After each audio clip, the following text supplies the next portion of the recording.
You know, the DMV has one of the largest populations of black wealth in the country, due in large part to federal government employment and contracting opportunities. But now some are worried that they'll see those gains disappear as the region feels the impact of President Trump's cuts to agency staffing and spending. Yeah, investigative reporter Tracy Wilkins and the News4 team have been speaking to small business leaders about how these changes are affecting their companies and what they're trying to do now to survive.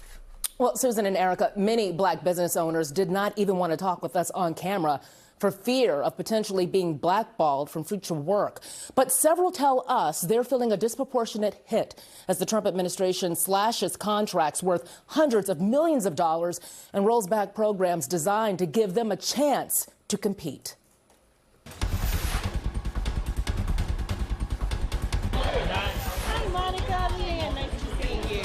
At a gathering for black government contractors this month in Manassas. We were just putting your name down.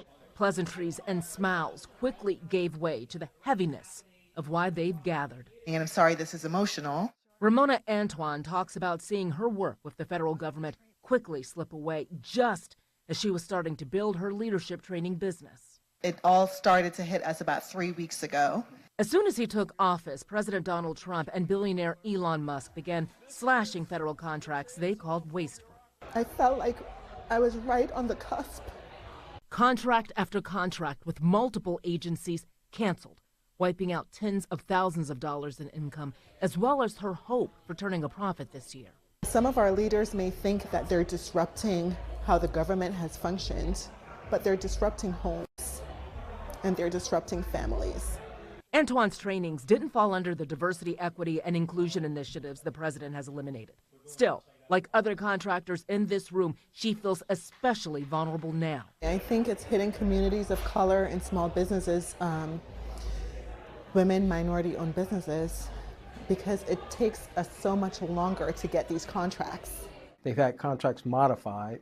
They've been having payment issues, and we have even one or two who are starting to look into the private workforce. Samuel Wiggins is president of the Virginia Minority Chambers, a nonprofit that serves and advocates for minority chambers of commerce across the Commonwealth. Can you explain what is it that is so alluring about a government contract and getting into that space in business? So it's like the Holy Grail. Every contractor, every federal contractor, their whole goal is to get that first government contract. The numbers show just how hard it can be. According to the U.S. Department of Labor, in 2021, minority-owned businesses represented 24% of eligible businesses for federal contract awards, but were only awarded 3%. Black business owners in particular accounted for nearly 12% of eligible contract recipients, but got fewer than 5%, the lowest of all counted minority groups.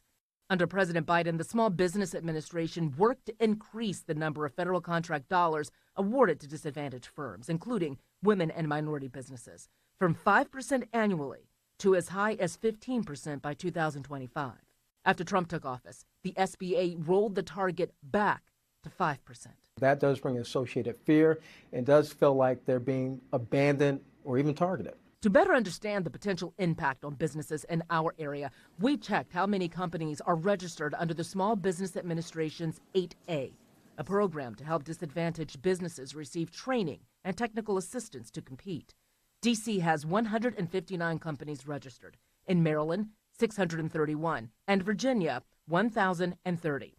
That doesn't include thousands of small businesses like Antoine's that don't have those registrations. It is rare that you will find any company that is doing well in this country that in some way is not benefiting from federal government dollars. Kendra Perkins Norwood is a federal procurement attorney who represents everyone from large defense and aerospace contractors to small disadvantaged businesses. Do we still need programs to help these minority businesses and these women-owned businesses access these opportunities? We know that minority-owned businesses don't necessarily perform financially as well as majority-owned businesses. And so until we see that sort of equity across the board, I would say that programs like this do need to continue. Perkins Norwood also fears that without incentives and mentoring programs in place, the black contractors and in turn the black middle class will suffer a tremendous blow.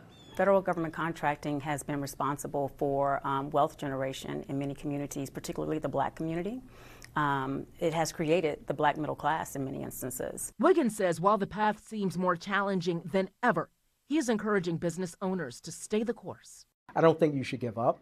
I think a minority business contractor should stay as a contractor. I think pivot is the word of the day, the hour, the week, and the month. For now, these Northern Virginia business owners are trying to figure out what that looks like, together, possibly without government work. How can we help each other survive?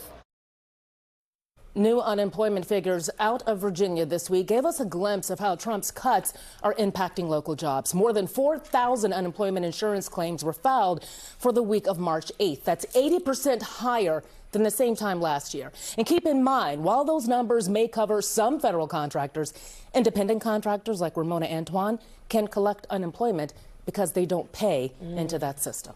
So, Trace, let me ask you, I heard the word pivot used in one of those interviews. What do some of these business owners plan on doing? Will they completely pivot to something else, a completely different field, or what is the next idea for them? So they're trying to figure that out, right? And I think Antoine is a great example of this, that she had a number of contracts, but the big money came from the federal government contracts that she had. So when they're talking about pivot, they're talking about how can we build something within our community to sustain us, where we are not looking for a check that may not be coming. This is something that we heard a lot of conservatives talking about moving away from government dependability. And that's what's happening here with a lot of these folks. But families having very tough conversations like Antoine is having with her kids about mommy's business that she worked so hard to build is not what we thought it was going to be. Now we have to figure things out, and it's just really tough for a lot of these families right now. Yeah, a lot of people having hard conversations these days and weeks and months. Tracy, thank you. Thanks, Tracy.